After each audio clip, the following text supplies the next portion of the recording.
Last month, Colorado Rockies third baseman Kris Bryant awaited the imminent delivery of a $300,000 Lamborghini Huracan to his home in Las Vegas. But it never came.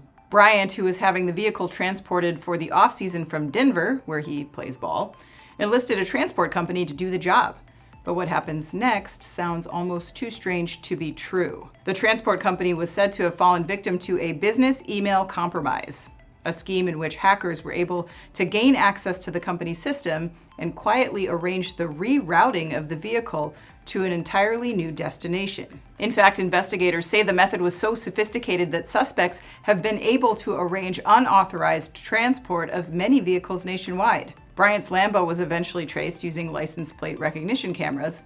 The trail led them to a destination in Las Vegas that was most certainly not the ballplayer's residence. A week later, the authorities were able to recover the vehicle along with some suspects in the caper. And the suspects weren't exactly empty-handed. Car Scoops described the fruits of the investigation as a gold mine, adding that new information allowed them to uncover more stolen vehicles, including a Rolls-Royce, as well as key fobs, fake registration documents, and technology and tools used to switch VINs. It sounds like this logistics company was breached by a good old-fashioned email hack. And while Bryant's vehicle was returned within just 5 days, it's considered an outcome that's nothing short of a miracle. One detective remarked on the nature of the case, which required multiple agencies across state lines as, quote, elaborate, adding, "You see this stuff in movies."